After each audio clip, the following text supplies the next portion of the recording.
বিএনপির বিরুদ্ধে কোনো রাজনৈতিক মামলা নেই বললেন প্রধানমন্ত্রী। আগুন সন্ত্রাসের মামলা দ্রুত নিষ্পত্তির তাগিদ। তাপের পারদ আরও বাড়বে, সারা দেশে 3 দিনের হিট অ্যালার্ট। হাসপাতালে বাড়ছে গরমজনিত রোগে আক্রান্তের চাপ। এবং ধান আবাদের সোলার প্যানেল এখন গলার কাটা, কার্যক্ষমতা নেমেছে অর্ধেকে, বিপাকে কৃষক।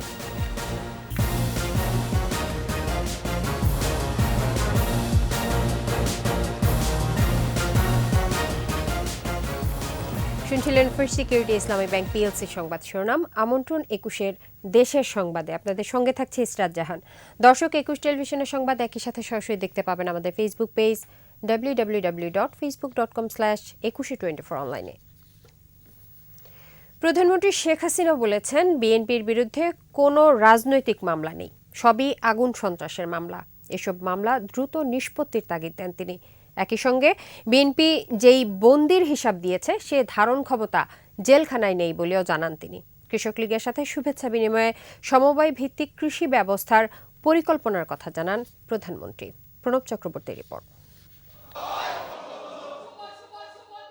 বাংলাদেশ আওয়ামী লীগের সহযোগী সংগঠন বাংলাদেশ কৃষক লীগের 52তম প্রতিষ্ঠাবার্ষিকী। এ উপলক্ষে সকালে গণভবনে প্রধানমন্ত্রী ও আওয়ামী লীগ সভাপতি শেখ হাসিনার সাথে শুভেচ্ছা বিনিময় করেন কেন্দ্রীয় নেতারা। বক্তব্যে প্রধানমন্ত্রী বলেন, আমাদের অর্থনীতি কৃষি নির্ভর, তাই জাতির পিতার পদাঙ্ক অনুসরণ করেই আওয়ামী লীগের সিদ্ধান্ত, দেশের 1 ইঞ্চি জমিও অনাবাদি থাকবে না। ওই সমবায় ফিরতে হবে, সমবায় করতে হবে। যদিও সমলয়ে উৎপাদন হচ্ছে, কিন্তু এটার স্থায়িত্ব তেমন কোনো কাঠামোগত খুব একটা প্রতিষ্ঠান হিসেবে গড়ে ওঠেনি। আমরা যদি আমাদের কৃষকদের উৎসাহিত করতে পারি আর এইভাবে চাষ করে এবং যান্ত্রিকীকরণ করতে পারি, তাহলে এই মেশিনগুলি কেনা থাকবে, সমবায়ের অধীনে থাকবে, রক্ষণাবেক্ষণ থাকবে। যে যখন ব্যবহার করবে তারা ওই ব্যবহার করার জন্য তেলের দামটা দিয়ে ব্যবহার করবে, তাহলে তার কৃষি শ্রমিক পাওয়া যায় না বা চাষ করা যায় না। দেশ এখন খাদ্য ঘাটতি কমিয়ে খাদ্যে উদ্বৃত্ত জানিয়ে সমালোচকদের উদ্দেশ্যে প্রধানমন্ত্রী বলেন, উন্নয়ন হয়েছে বলেই দেশের মানুষ নুন ভাত নয়, এখন মাছ মাংসের দাম নিয়ে চিন্তা করে। যেখানে মানুষ একবেলা খাবার জোটাতে পারতো না, এখন তাদের চিন্তা মাছ, মুরগি, ডিম, গরু মাংসের দাম কেন বাড়লো, খাসির মাংসের দাম কেন বাড়লো, এটাই তো। অন্তত একটু উন্নতি তো হয়েছে, সেটা তো স্বীকার করতে হবে। যারা আমাদের ব্যাপকভাবে সমালোচনা করেন তাদের তো এই জিনিসটা তো আনতে হবে। আওয়ামী লীগ সভাপতি বলেন, বিএনপির বিরুদ্ধে কোনো রাজনৈতিক মামলা নেই, আগুন সন্ত্রাসের মামলা নিষ্পত্তির তাগিদ দেন তিনি। ওদের মধ্যে কোনো মামলা তো পলিটিক্যাল মামলা না, প্রত্যেকটা মামলা হচ্ছে অগ্নি সন্ত্রাসের মামলা। যারা এগুলি করবে তাদের মধ্যে মামলা হবে না? তাদেরকে কি মানুষ পূজা করবে? তবে এই মামলাগুলো আরও দ্রুত শেষ করে এগুলির শাস্তিগুলি আরও দিয়ে দেওয়া উচিত, তাহলে এই কান্নাকাটি কমতে পারবে। রায় মিথ্যা কান্নাকাটি করবে, আচ্ছা সব জায়গায় বলে 60 লক্ষ লোক নাকি গ্রেপ্তার। 60 লক্ষ তো আমাদের ধারণ ক্ষমতাও নেই জেলে। তারপরে যদি বাদ দিয়ে যতজন ধারণ ক্ষমতা যত জেলে আছে যারা, তার মানে তারা সবাই বিএনপির ক্রিমিনাল, এটাই তো তারা বলতে চাচ্ছে। তার মানে এই বাংলাদেশের যত অপরাধ, সে অপরাধের সবই করে বিএনপি। আমরা প্রতিশোধ নিতে ব্যস্ত থাকিনি, আমরা আমাদের সব শক্তি মেধা লাগাচ্ছি দেশের মানুষের উন্নয়নে। বিশ্ব যুদ্ধাবস্থায় জাতীয় উৎপাদন ও মজুদ বাড়ানোর নির্দেশ দেন প্রধানমন্ত্রী। আমাদেরকে আমাদের উৎপাদন বাড়াতে হবে, আপৎকালীন সময়ের মজুদ রক্ষা করতে হবে। প্রণব চক্রবর্তী, 21 টেলিভিশন, ঢাকা। উপজেলা নির্বাচনে মনোনয়নপত্র দাখিলের জের ধরে শ্যালক লুৎফুল হাবিব রুবেলের প্রতিদ্বন্দ্বী দেলোয়ার হোসেনকে অপহরণ এবং নির্যাতনের ঘটনায় দুঃখ প্রকাশ করেছেন তথ্য ও যোগাযোগ প্রতিমন্ত্রী জুনায়েদ আহমেদ পলক। সকালে রাজশাহী মেডিকেল কলেজ হাসপাতালে চিকিৎসাধীন দেলোয়ার হোসেনকে দেখতে যান পলক। পরে সাংবাদিকদের বলেন, পুলিশ নিরপেক্ষভাবে এবং সম্পূর্ণ প্রভাবমুক্তভাবেই এই মামলার তদন্ত করছে। ঘটনায় যারাই জড়িত থাকবে বা দোষী সাব্যস্ত হবে, পুলিশ তাদের বিরুদ্ধেই ব্যবস্থা নেবে বলেও জানান তিনি।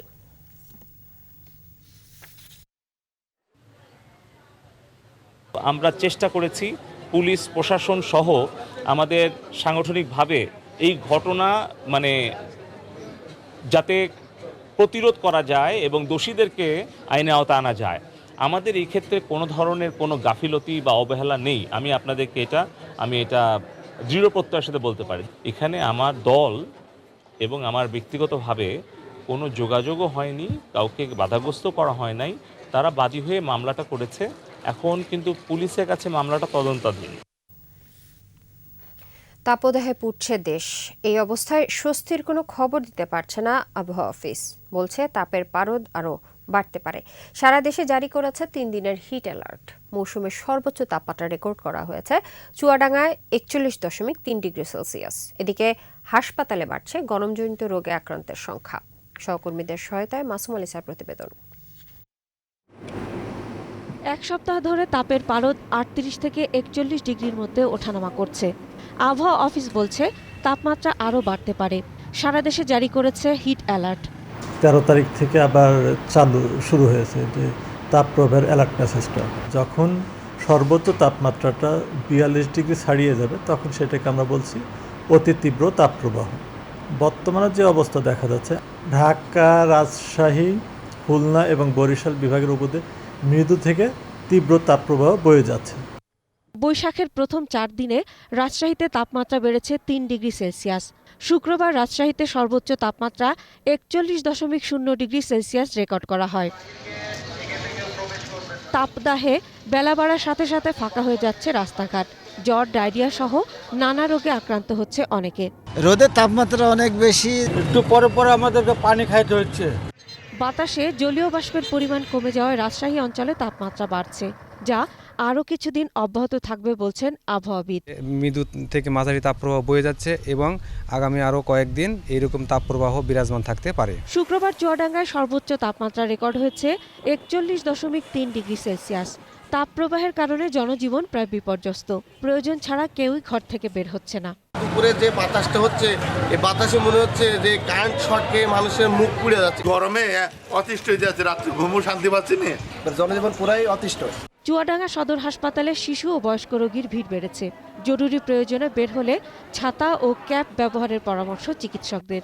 কোনো রোগী যদি হুট করে ফেইন্ট হয়ে যায়, মানে আনকনশিয়াস অবস্থায় চলে যায়, তাহলে রোগীকে প্রচুর পরিমাণে পানি ঢালুন এবং নিকটস্থ হাসপাতালে নিয়ে আসুন। তাপপ্রবাহে কুষ্টিয়ায় হাঁসফাঁস জনজীবন।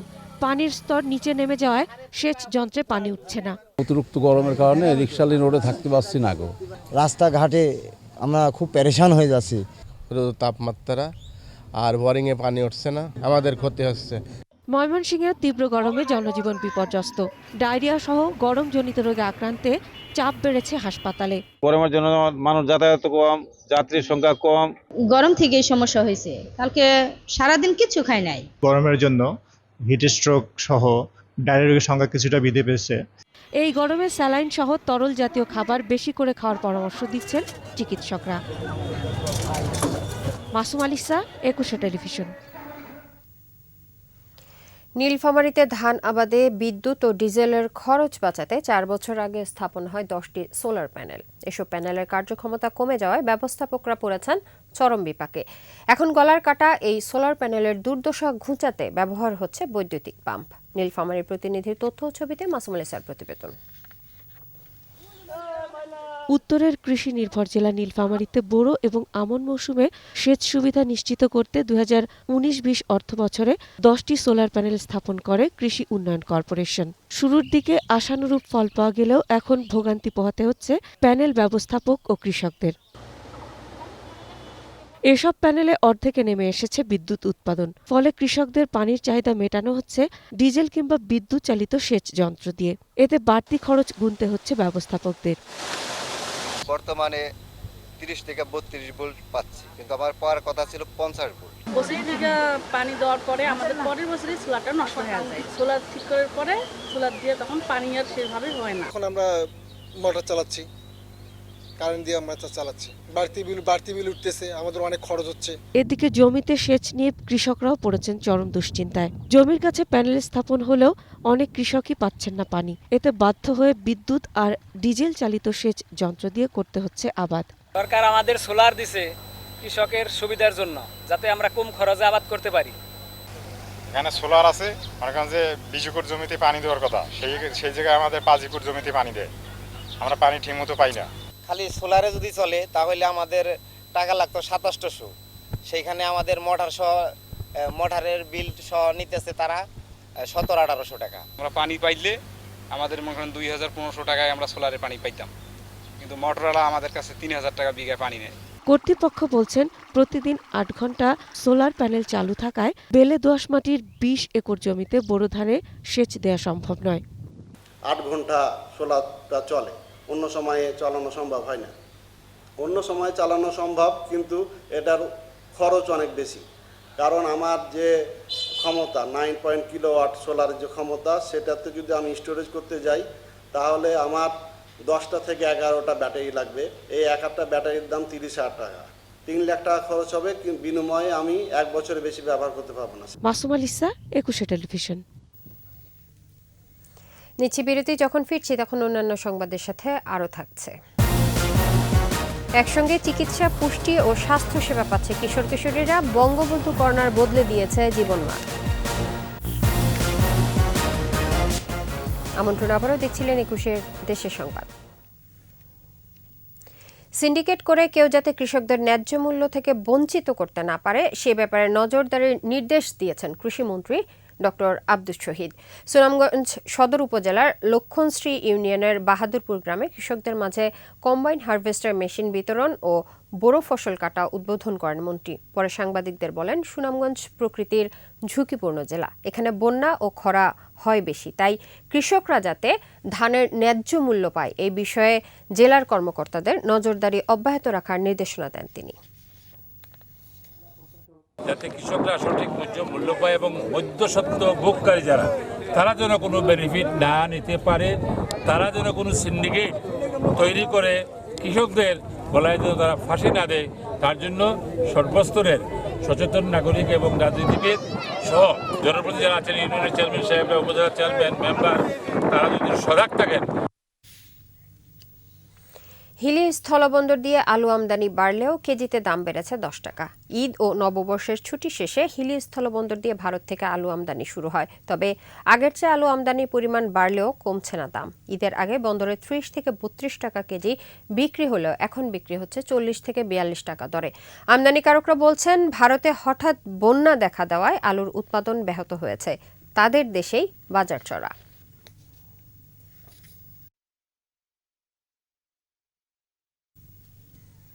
জীবাশ্ম জ্বালানিতে বিনিয়োগ বন্ধ করার দাবিতে নোয়াখালীতে প্রতীকী জলবায়ু ধর্মঘট করেছে স্বেচ্ছাসেবী সংগঠন SHBO।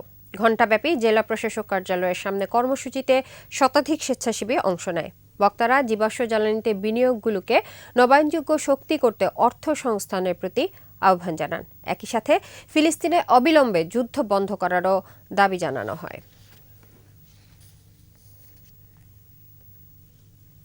বঙ্গবন্ধু কৈশোর বান্ধব স্বাস্থ্য ও পুষ্টি কর্নার বদলে দিয়েছে নড়াইলের শিক্ষার্থী ও কিশোর কিশোরীদের জীবনমান। শিক্ষা প্রতিষ্ঠান ও কমিউনিটি ক্লিনিকের কৈশোর বান্ধব সুসজ্জিত এসব কক্ষে চিকিৎসা, পুষ্টি ও স্বাস্থ্য সেবা পাচ্ছে তারা। নড়াইল প্রতিনিধি ফরহাদ খানের তথ্য ও ছবিতে বিস্তারিত জানাচ্ছেন মাসুম আলিসা। নড়াইলের 22টি শিক্ষা প্রতিষ্ঠান ও 96টি কমিউনিটি ক্লিনিকে বয়ঃসন্ধিকালীন স্বাস্থ্য ও পুষ্টি সেবা কার্যক্রম চালাচ্ছে স্বাস্থ্য বিভাগ। উপকৃত হচ্ছেন 10 থেকে 19 বছর বয়সী শিক্ষার্থী সহ ঝরে পড়া কিশোর কিশোরীরা। গত বছরের এপ্রিলে বঙ্গবন্ধু কৈশোর বান্ধব স্বাস্থ্য ও পুষ্টি কর্নারগুলোর উদ্বোধন করেন নড়াইল 2 আসনের সংসদ সদস্য cricketer Mashrafe bin Mortaza. Civil surgeon সহ অনেক ডাক্তার এসেছিলেন, তারা এসে বলেছিলেন আমাদের বয়ঃসন্ধিকালীন সময় কি করণীয়, কোন কোন খাবার আমাদের শরীরের জন্য ভালো, কোন খাবার খেলে আমাদের পুষ্টি হয়, কোন খাবার খেলে আমরা বেড়ে উঠব। এখানে প্রতি সপ্তাহে একজন করে অভিজ্ঞ ডাক্তার বা তিনি এসে আমাদের চিকিৎসা করেন। আমাদের অনেক ইম্পর্টেন্ট কিছু কথা বলেছেন যেগুলো আমরা নোটও করে নিয়েছি, যাতে করে আমরা একটা পরবর্তীতে কাজে লাগাতে পারি। প্রতি সপ্তাহে শিক্ষা প্রতিষ্ঠান ও কমিউনিটি ক্লিনিকগুলোতে গিয়ে বয়ঃসন্ধিকালীন স্বাস্থ্য শিক্ষা, চক্ষু ক্যাম্প, স্যানিটারি প্যাড বিতরণ এবং পুষ্টি সেবা দিচ্ছেন সিভিল সার্জন সহ চিকিৎসকরা। আনুমানিক 4,500 কিশোর কিশোরীদের মাঝে আমি আমাদের চিকিৎসা সেবা এবং স্বাস্থ্য শিক্ষা সেবা বা অন্যান্য যেসব ব্যাপারে আমরা সেবা দিয়ে থাকি, এগুলো আমরা পৌঁছে দিতে পেরেছি অলরেডি এবং প্রক্রিয়াটি চলমান আছে। নতুন প্রজন্মের জন্য কল্যাণকর এই উদ্যোগের সহায়ক জেলা প্রশাসনও।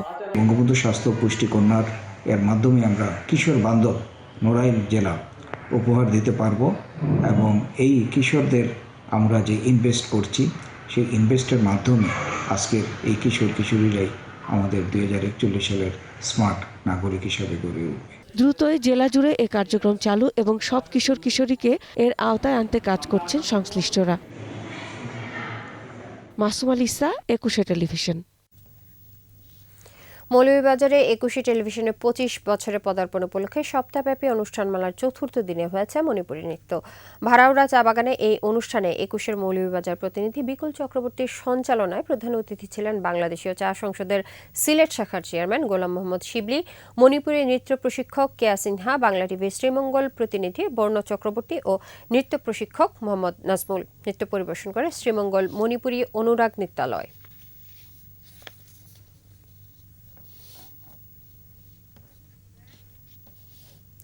বাগেরহাটে প্রথমবারের মতো হয়ে গেল উন্মুক্ত ম্যারাথন দৌড় প্রতিযোগিতা। এর আয়োজন করে কচুয়া উপজেলার তরুণদের স্বেচ্ছাসেবী সংগঠন মর্নিং বার্ড। 6.2 কিলোমিটার দৌড়ে শেষে বিজয়ীদের মাঝে পুরস্কার বিতরণ করেন অতিরিক্ত পুলিশ সুপার মাসুদুর রহমান। উপস্থিত ছিলেন কচুয়া থানার ভারপ্রাপ্ত কর্মকর্তা মহসিন হোসেন সহ অন্যান্যরা।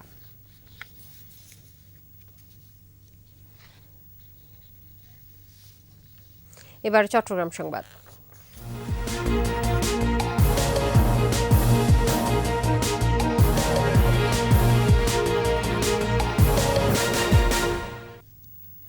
চট্টগ্রাম নগরের পোলো গ্রাউন্ড মাঠে 14তম আন্তর্জাতিক উইমেন এসএমই এক্সপো শুরু হচ্ছে শনিবার। সংবাদ সম্মেলনে Chirang women chamber of commerce and ইন্ডাস্ট্রির সিনিয়র সহসভাপতি আবিদা মোস্তফা জানান, এবার 350টি স্টল ও 15টি প্যাভিলিয়ন, ক্ষুদ্র উদ্যোক্তাদের জন্য উইমেন জোন, ফুড কোর্ট, স্টার্টআপদের জন্য জোন থাকবে। মেলার অ্যাসোসিয়েট পার্টনার এসএমই ফাউন্ডেশন সহযোগিতা করছে রপ্তানি উন্নয়ন ব্যুরো, এফবিসিসিআই এবং আইএলও প্রোগ্রেস প্রজেক্ট। মেলায় ইরান, ভারত, চীন, থাইল্যান্ড, পাকিস্তানের উদ্যোক্তারা অংশ নিচ্ছে বলে জানান আয়োজকরা।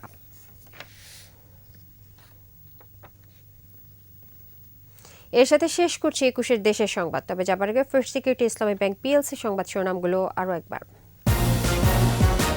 বিএনপির বিরুদ্ধে কোনো রাজনৈতিক মামলা নেই বললেন প্রধানমন্ত্রী। আগুন সন্ত্রাসের মামলা দ্রুত নিষ্পত্তির তাগিদ। তাপের পারদ আরও বাড়বে, সারা দেশে 3 দিনের হিট অ্যালার্ট। হাসপাতালে বাড়ছে গরমজনিত রোগে আক্রান্তের চাপ।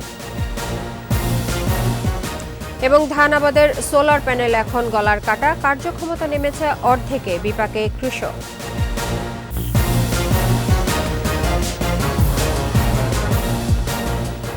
সর্বশেষ খবর জানতে ডায়াল করুন 202 নম্বরে, আর ভিজিট করুন 21-tv.com এই ওয়েবসাইটে। এছাড়াও ফেসবুকে ভিজিট করতে পারেন facebook.com/2124 অনলাইনে। এতক্ষণ সাথে থাকার জন্য ধন্যবাদ। পরের সংবাদ সন্ধ্যা 7টায় দেখার আমন্ত্রণ রইল। 21-এর সাথেই থাকুন।